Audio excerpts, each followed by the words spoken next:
It's time. It's time. Time to meet the women who make a living around fast cars. Hello, ladies. This is Women Take the Wheel. Sit down, strap in, and turn on all you got. Nikki Clark is taking you behind the scenes. You're ready to win. Let me tell you, these cars, they get up and go pretty good. Introducing you to women drivers, crew members, and fans of the racing world. Plus, Nikki is bringing you the latest racing news in Indiana and beyond. We're going to bring it to you from the tower as they get ready to pull into the beam. From the All Indiana Podcast Network. All right, strap yourselves in. Getting off the track and in your ears. This is Women Take the Wheel. Come on, baby. With your host, Here we go. Nikki Clark. Hi, I'm Nikki Clark, your host for Women Take the Wheel here on the All Indiana Podcast Network. And on this episode, I have Sarah Tonsmeire joining me as a guest today. She's a motorsports experience and event expert. So what does that job entail? Well, as you'll hear coming up, a lot. And it's a job that keeps her very busy. Find out how she got her start in motorsports, how she ended up starting her company, and the wonderful holiday passion project she created in honor of her beloved Paw Paw. Stay tuned. Your day moves fast. Your news should too. That's why there's a new and improved Wish TV app bringing you more local news, breaking alerts, live streaming, weather forecast, radar, and Indiana sports all in one place. Customize your news feed to see the stories that matter most to you and get the information you need when you need it. Download the new and improved Wish TV app today on iOS or Android and take News 8 with you everywhere.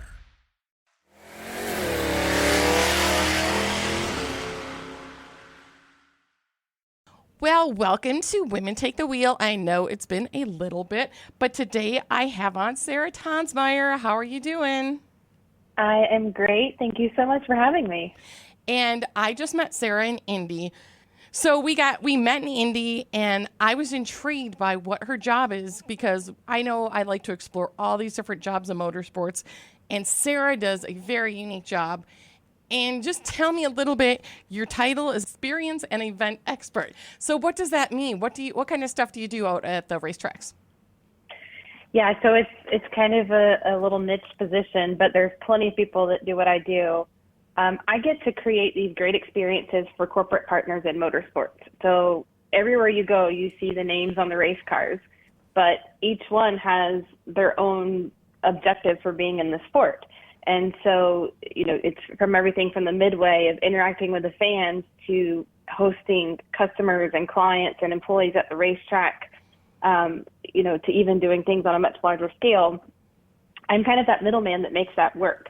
And so my specialty is when a partner wants to host people at a motorsports event, I come in and plan the logistics for that. So I'll do travel and accommodations sometimes. I'll do meet and greets with the drivers. I'll do their tours, their credentials, their hospitality, even things outside of the racetrack. We'll do VIP dinners, everything that encompasses that weekend, but it meets their business objectives for what they're trying to do.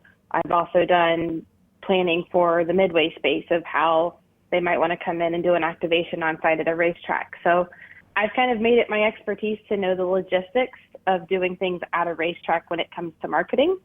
And yeah, I mean, it's every client's different. I've hosted one person at a racetrack and I've hosted 500. So that's what keeps me coming back is every weekend is a little bit different. Every client's different.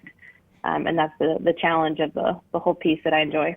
And that's a lot of work because I've worked, used to work in a marketing agency and setting up hospitality even. If it's not something your team regularly does, I mean, you got to think about all the stupid logistics like renting tables, renting tents, renting all these other stuff, getting the tickets, getting the credentials, making sure they get the starting line.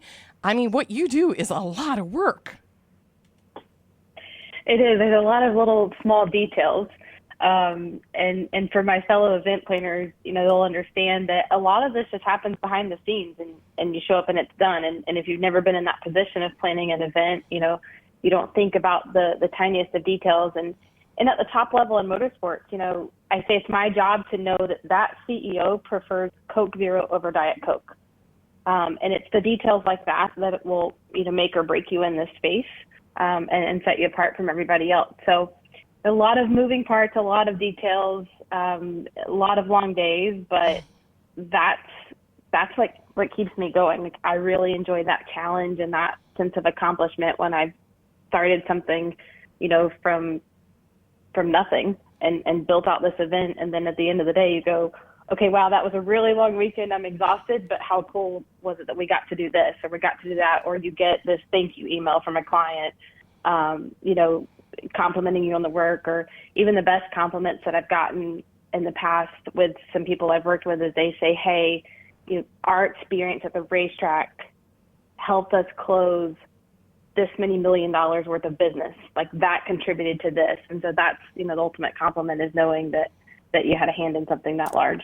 I love it. And that is so important. Sponsor partnership, keeping them coming back. And I mean, I'll tell you too, because I used to do something similar when I worked with FSM, and I'm still friends with some of those clients that I've brought out to the track, and I've given them tours and experiences, and we're still friends. Like on Facebook, I still run it, they come to the races and big hugs. And, are you going to be at the event? And that just warms my heart.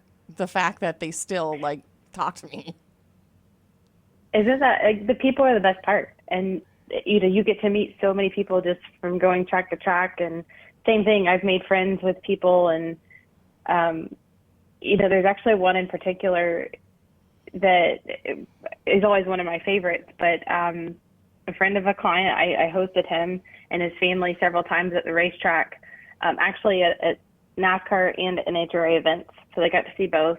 The last event was Pomona last year. Now that this is coming up, he was 90 years old, and still he went to Pomona every year, but he was like, I am dead set on being in Pomona, for end of season. So I hosted him last year at Pomona, had a great time, took him up pretty close to the sponsor viewing area, really close to the starting line. So he got the full experience, was in team hospitality for the whole weekend. And, those, when it comes in, that's a personal level. That's creating these kind of lifetime memories. It's creating these once in a lifetime experiences for people. And I'll never forget, because he would call me about races and we would talk, and we just became friends over the last several years. And unfortunately, he passed away earlier this year, actually. But that was one of the last things he said to me was thank you for everything you did. Like, these are experiences that I'll never forget. And so when it comes to that level, it's amazing to me that you can create this experience, but also create these friendships that last. Oh my God, that just warms my heart so much. And so then let's get back into then. So how did you, and when we say motorsports, like you said, I know you do across the gamut, which we'll get into all the motorsports, but how did you first decide, okay, this is what I want to do. This is a job, or this is an opportunity. How did you first come across that? So I think I'm a little bit different from a lot of people in that I didn't necessarily grow up around racing. I grew up in North Georgia, still, live there now. But I grew up next door to my grandfather, who I called Paw Paw. Mm-hmm. And his specialty was he restored antique cars. Packards in particular were kind of his specialty. So I grew up just hanging out in the shop, and I just started loving cars from a young age. So I would be down in his shop when he was working on cars. We would travel to car shows growing up, and I met a lot of his buddies, just was kind of in that car culture space. But he used to race long, way before I was born, down in Daytona, before NASCAR became an actual sanctioning body. So you hear about the beach races, and he would tell these stories, racing stories. And that would actually continue. There were a lot of speedways up in the Atlanta and North Georgia area in that same time period, where he and his buddies, that's what they did on the weekends. They would race, and he became more of a mechanic than he did a driver over the years. But I would just hear these stories, and we would go to these actually reunions for Lakewood Speedway. There'd be a reunions, and it's all these old race car drivers and mechanics telling these stories and showing photos. So I just had an interest in it, but especially with the car piece. And when I was in high school, I went to my first NASCAR race. Somebody took me to Atlanta Motor Speedway. It was 2005. We sat on the back stretch, and it didn't take very long for me to go, okay, this is what I love. Like, this is really cool. This makes me really excited. I love the atmosphere of this place. But then I'm like, but I want to be down there. Like, I want to be in the pits. I want to know what's going on. I want to see the behind the scenes. So from that day, I just was like, I couldn't get enough. And I think, so 2005 would be going into my senior year. I graduated in 06, and it was, every Atlanta race, we still had 2 races back then. I'm glad they're back to that now, but go to any race I could get my hands on. I went into college saying, like, I knew I wanted to do marketing. I have no idea what a job looks like in motorsports, but I'm going to figure this out. This is where I want to be. So I spent my college years just doing the same thing. I would travel. Talladega and Atlanta are both pretty easily accessible. So NASCAR was kind of my first exposure, I guess I should say, aside from several dirt tracks in the area. I did spend many weekends at Dixie and Rome Speedway. So that kind of fed my need for speed back then. But it was just, I kept trying to figure out, like, how do I do this? What does this look like? So went into college, went into marketing, would spend the weekends, traveling to the track if I could get there, or traveling to anything to do with racing, just that I could get my hands on and get any kind of experience. I met friends that would travel with me in college to the races, and I would even go to, like, autograph signings and any kind of activation in the area, because I knew that I could meet the people that were organizing those events. So I thought, well, maybe that's how I can get into this sport. Those are the type of things that I would do. So I would just, anything I could gain access to, I would. And in college, my senior year, I actually did a project on NASCAR. I went to a smaller college, and so I had a professor that just randomly happened to have an interest in NASCAR as well.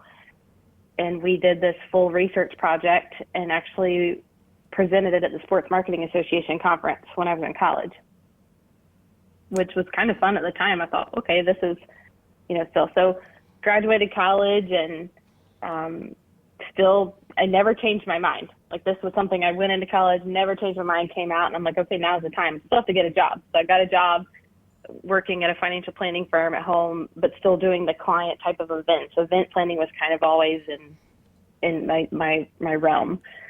But I would travel on the weekends, again, anytime I could get my hands to racetrack, and just try to meet people and network and do things like that. I spent a little bit of time in the media side. I would just have these opportunities. When Twitter started becoming a big thing, about 2012, I joined Twitter. I went under the name Racing Sarah, which is what I still have on all my social media channels, and it was a nickname that someone gave me forever ago that just kind of stuck, and I kept that on all my social channels. I started a blog. Those were big back then. Well, then I got invited to kind of take that blog and publish it as a column in the local newspaper. So I would do that. I would travel, to a couple of races in the media center, writing articles that way. I published for a couple of online organizations, anything I could get my hands on. And then I would start helping people for free. As I met people, I would offer to, work for them or help out with this event, that kind of thing. And then 2016, I got an opportunity because I met somebody in an event. I had worked like part-time. I had done some part-time, just like helping with suites, helping with hospitality in 2015, but they offered me a full-time position in 2016, and I have not looked back. That was my first full season on the road, and that was NASCAR. I was full-time in NASCAR when I first started. But yeah, since then, it's been kind of a wild ride. And now, how did you get? Because NASCAR, I've noticed this year, I've met a lot of people where they're just coming into NHRA, where they're in NASCAR their whole lives. Now they're like, oh, I like this NHRA thing. And what was your first drag race? And what was that like when you went to the line for the first time? Because I always love to hear about how people like my first time on the line. Yeah, no, it's definitely a different animal compared to anything else.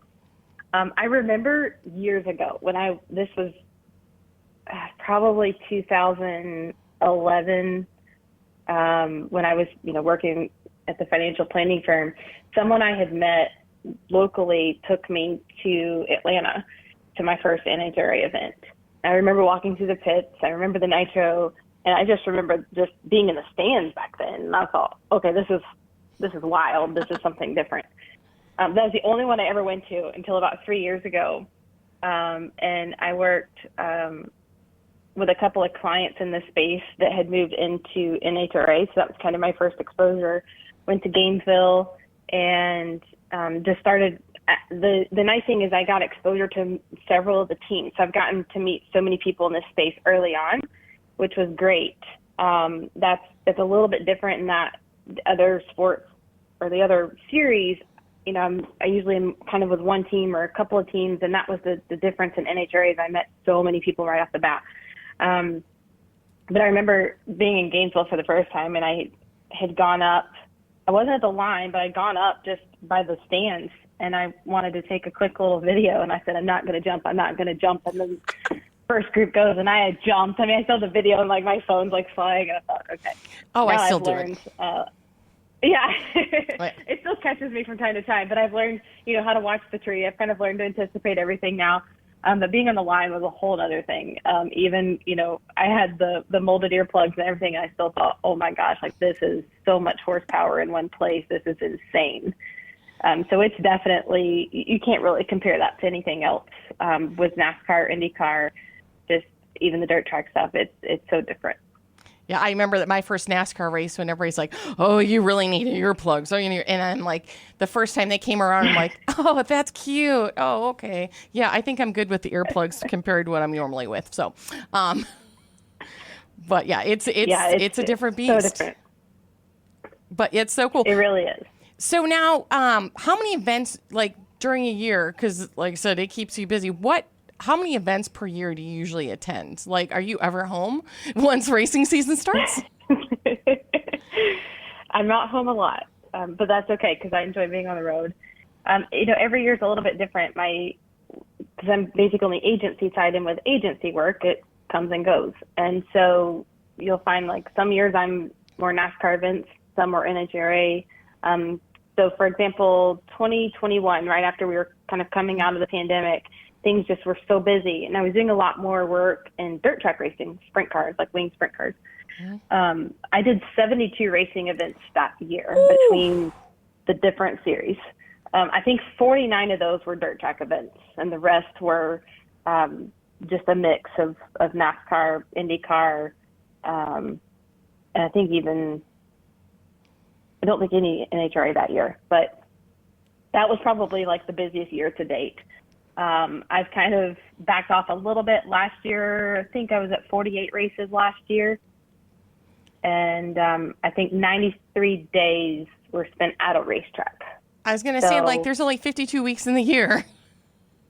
Yeah. So 93 days were spent, on site at a racetrack. And then I also do, corporate events outside of that.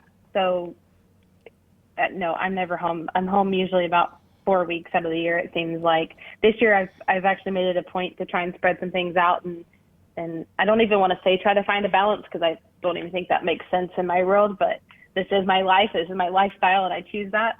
But it has been a little bit less this year, I think.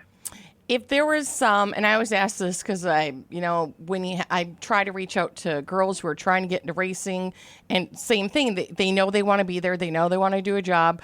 What skills would you suggest that they start off with, or what kind of things should they do in college to kind of get into what you do? So I think this one piece that I see rings true for any area that you want to be in. And you can be on the marketing side, even the engineering side, even on the driving side. Learning how to network and to capitalize on opportunities is probably one of the biggest skills that can get you wherever you want to go. It's not easy, but if you put in the effort of putting yourself in opportunities where you can meet the right people, and you have to go in with the mindset of what can I do for other people. I still do this now. I anywhere I go, I feel like it's a fault. I can't turn work off. I'm one of those people. Oh, same.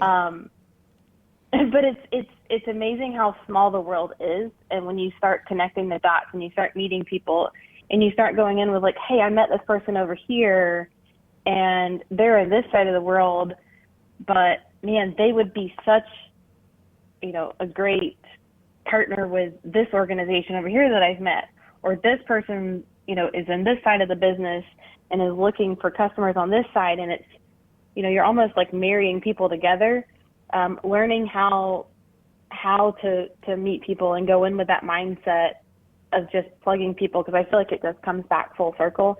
That is something that you can't start too early in your life, because that's true for not even just motorsports, but anywhere you want to be in life with working. Like, you have to put in the time and the effort and putting yourself out there and learning and asking questions and surrounding yourself by the right people. Then that's going to take you, wherever you want to go. And I believe you never stop learning. I mean, to me, even like, especially in marketing and stuff like that and social media, you're learning something new every day. You're coming up with more creative stuff, and you can't stop learning. You just can't, be the same every week. You got to try new stuff. Absolutely. It's ever changing. I mean, that's, no matter how long you've even been in one series of motorsports or anything, like, it changes from week to week, and you're just constantly, I'm learning from other people and learning just from being there. And, I'm one of those people, like, if you can't always be the best in the room. You need to be surrounded by the best in the room, because that's how you're going to learn to get better. Yeah, and I'm like, and listen to people too. That's my other thing. I'm like, you got to listen, because maybe, you think you know it all, but somebody might be like, hey, maybe you should try this. And I'm like, you know what? That's a great idea. Yeah, exactly. But yeah, you're exactly right.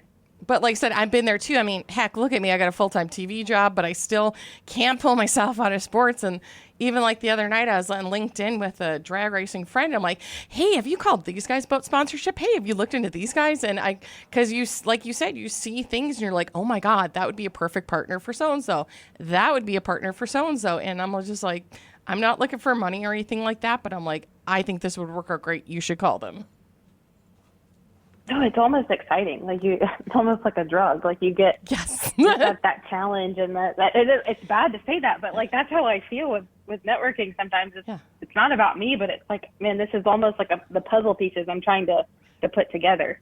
Oh yeah.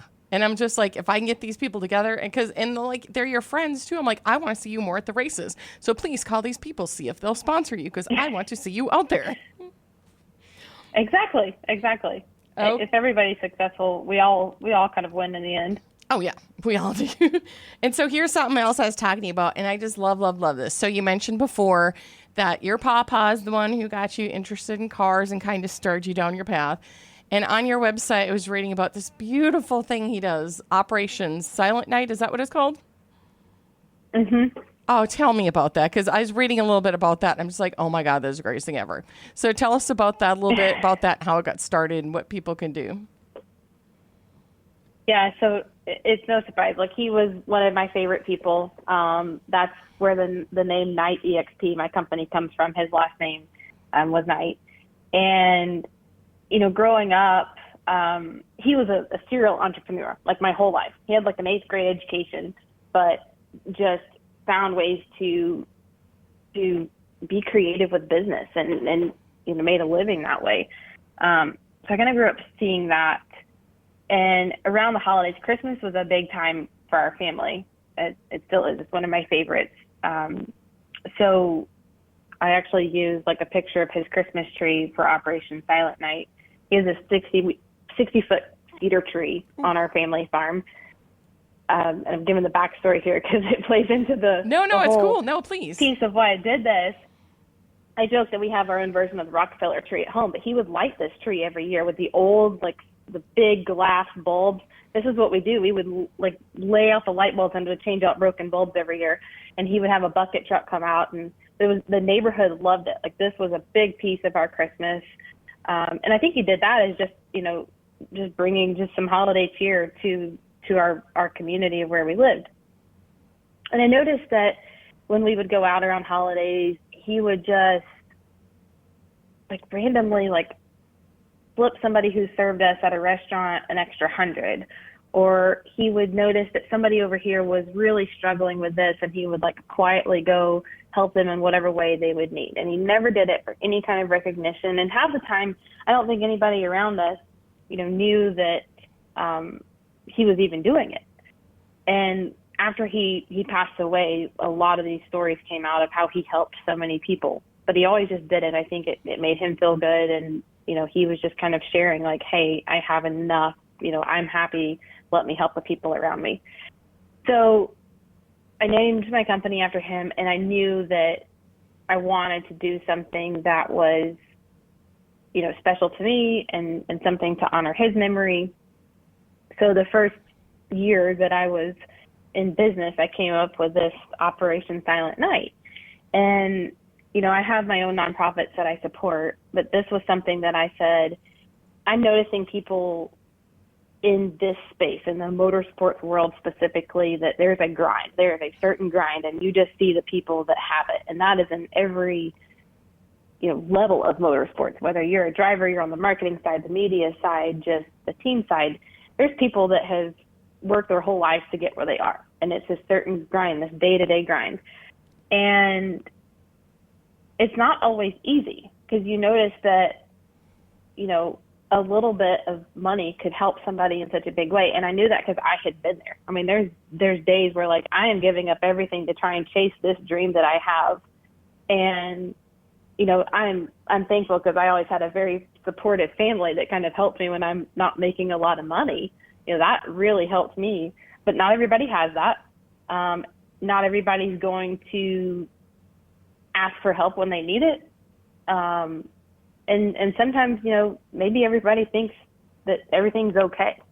So I just had this moment where I go, $200, $500, $1,000, whatever the money is, $5, $20, something, I've been at those moments where like that would make a difference in my life. That could make a difference in me, chasing this dream. So that's kind of where I came up with the concept of, I just quietly started looking around as people I knew or came across in the sport, and would just kind of keep it in the back of my mind. And around the holidays, I would just basically surprise them. I would send them like a Venmo or a PayPal of like, do whatever you want with this, like, but this is my pay it forward. And I ended up opening it up, and I still do every year. I make a little post, and it's all in fun of like, hey, you think about like the pay it forward moments in the drive-thrus of, buying somebody's lunch or coffee. It's kind of the same concept as I'm like, this is what I'm going to do. I'm going to do this no matter what. I take part of the money I make and I put it into this and I pay it forward. But if you want to be part of this fun and like surprise somebody you don't know, like send $1. What I tried the first year, and I was surprised at the people that actually sent me money, and that this allowed me to send more out and to pay it forward in a bigger way. I never disclose who it goes to. I think that's part of the fun, but it's just people that I've come across personally in the sport that I go, you have the grind. I've seen what you're doing. Like, don't give up, and keep doing what you're doing, because I see the heart that you have. I see the grind. You're chasing after your dreams, and I think that that's admirable and just something that I want to recognize. I just love that, because I love the pay it forward thing too. I'm like, once sometimes you're really low, but when you get back up high, help the other people around you. And it doesn't always cost you anything. Sometimes it's just a couple dollars, but it'll make such a difference in somebody else's life. Yeah, exactly. I think that was just, like I said, I've had people that helped me along the way unexpectedly, and that made such a big impact on my life that I want to do that for other people. Oh, and I love that. I love that you do that. And there's so many racers I know too are just do so much to chase their dream. I'm just, the logical side of me is like, what are you doing? But I'm like, I get it. This is your dream, and I want you out there too. So that is just so beautiful about what you're doing. So, I'm like, you're going to make me tear up. So, so now comes the, as we wrap up, like I said, we'll recap it again with what is the one piece of advice you would give a young girl? I know we kind of already asked that, but just the one quick snippet that you'd be like, hey, girls, remember this. Oh, gosh. I put you on the spot. I'm sorry. It's hard for me. I know. It's like part of me, like the first thing that just pops into my mind is don't give up. I mean, people might question you along the way, but if this is truly your dream, then don't give up. I mean, it took me over 6 years of chasing this to have my first opportunity. And there were plenty of times where people were like, okay, like you've been after this long enough. But I'm like, nope, this is what I want. Like I am dead set that this is where I'm supposed to be. So don't give up and surround yourself with good people. Ah, I love that. Yeah, like I said, I'm like, it's not going to happen overnight. It might take a little while, but don't give up. I love that. And where can everybody find you, follow you, hire you, like on social media? Where do people go again to follow you? Yeah, so I do. It's funny. I laugh. I'm terrible with my company social media, so don't judge me based on that. But I do have some stuff on. My company's Knight EXP. That's Knight with a K. EXP short for experience. That's on Instagram, or you can find me on Racing Sarah. It's linked back to both. I'm Racing Sarah on Twitter. And then my website is knightexp.com. My contact information is there as well. So perfect. Not too hard to find. And I'm so happy I was introduced to you in Indy because I'm like I said, when I talk to you, I'm like, oh my God, you have a really cool job. I love what you do. And I'm so glad you told us about it today. And like I said, I assume you're already getting ready for 2024. Yes, I exactly what I'm doing right now is sitting here planning and finishing up the last few events of this year and looking forward to next year. Oh, that is so great. And I already discussed, too, I'm going to see you at PRI then here in Indianapolis. Absolutely. We've got SEMA coming up, Formula One Las Vegas, and then PRI is usually my final event of the year. So I will definitely be up there. And then you can breathe. Yes, a little bit.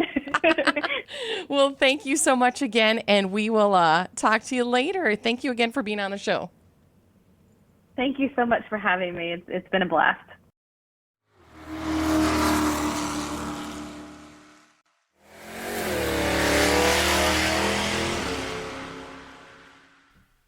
Thank you again for listening. I'm Nikki Clark, and this is Women Take the Wheel.